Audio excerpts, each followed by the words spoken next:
A penguin, a panda, a pigeon, and a pirate walk into a bar. Google was once simple, and the web was like the Wild West. Whoever drew fastest would ultimately emerge victorious. But there was an obvious problem with this, because it meant that anyone could get to the top of Google without there being any real necessity to create a high-quality website. You could write the lowest quality content in misspelled, broken English, and you could cover it in spammy ads. But as long as you had lots of keywords and lots of links, you'd still come out on top in the results. That meant that people who used Google would end up getting burned because they'd click on low-quality results. And if that carried on, Google would risk losing customers. If every time you searched Google, you found websites that were trying to steal your credit card information, you would probably eventually stop trusting Google. It got so bad that people even started using article spinners. These were tools designed to copy other people's content, replace all the words with synonyms, and then publish it. The result was an unreadable jumbled mess, but it was enough to crack the system. Remember, Google is just like any other website owner. Their customer is the advertiser, and therefore the visitor. They have no loyalty to the website owners, and they are under no obligation to ensure that you keep getting traffic. So, Google evolved. Google changed its algorithms to become more sensitive and smarter. Now, if Google detects attempts to game the system, it can penalize content that was designed to trick Google, and that wasn't offering any quality in return, and it could ensure that only the best quality got to the top. Google's algorithms rolled out, each with a different name, and each of which would shake up the market in a huge way. For example, all Google's updates and what they mean for a good SEO strategy. Panda.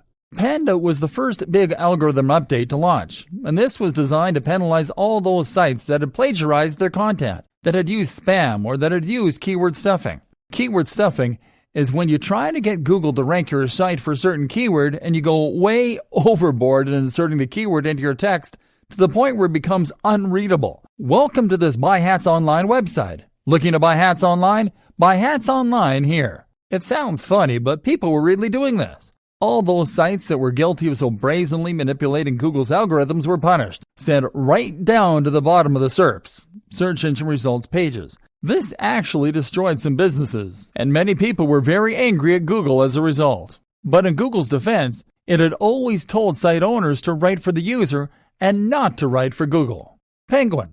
Penguin targeted spammy techniques focused around links.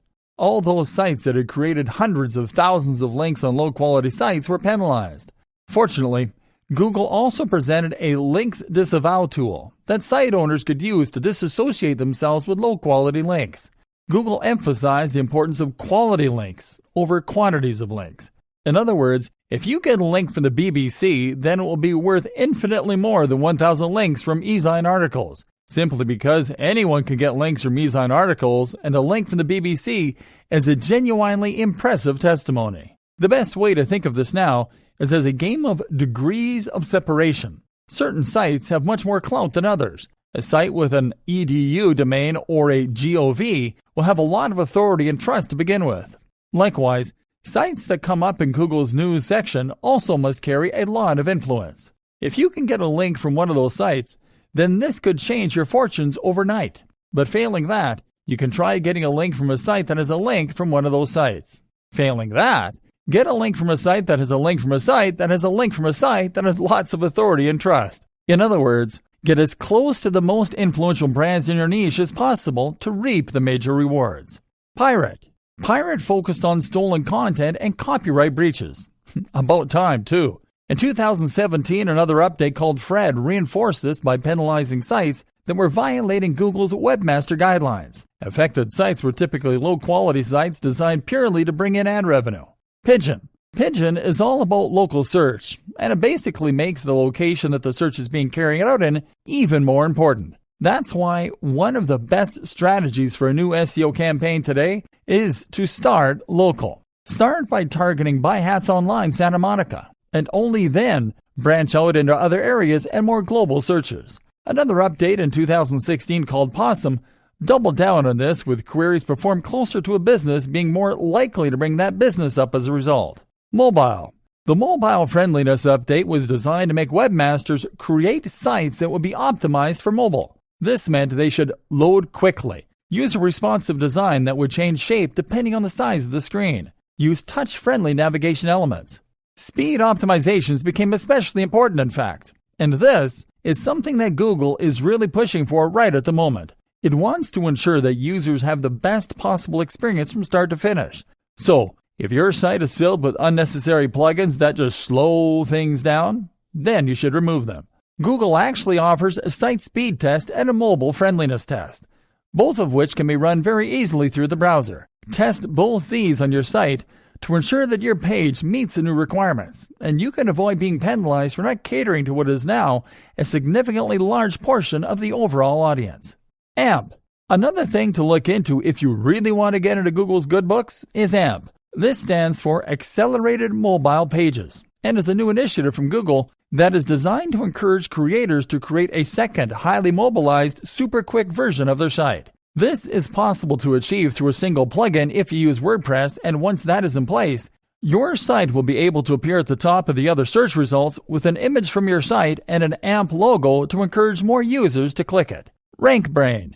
Rankbrain was introduced in 2015 to help Google better match the intent of a query rather than looking for precise keyword matches. It is not so much an algorithm change as it is a specific tool that Google uses and that relies on machine learning in order to properly understand the content of websites and the precise meaning of search terms. Between this and Panda, keywords became far less straightforward. They're still important, yes, but now so too is using synonyms for those keywords, natural language surrounding the keyword, and using the exact key phrases subtly.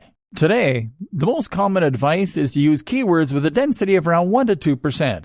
That means 1 or 2 keywords for every 1 to 200 words. I personally recommend going even less. Meanwhile, the use of synonyms and related language is what's known as latent semantic indexing. It's also important to think about the placement of your keywords. A keyword used in the first few sentences, in the header, in the footer, etc., all carry more weight than a typical keyword used anywhere else in the copy. Rankbrain is constantly evolving, using huge amounts of data to better understand what users respond well to. And that doesn't just mean keyword use. It also means that you need to offer deeper, more meaningful content. The recommendation among many creators is to aim for content that is anything from 800 to 2,000 words long. This should include links out to other useful sites to act as references. I highly recommend linking out to research and studies if you are writing a scientific piece. And it should include images and charts and bullet points. Rankbrain also brings even tighter focus onto UX, user experience. Using its machine learning chops, Rankbrain can look around your site as though it were a real person, and it can decide what makes for a good experience and what makes for a bad one.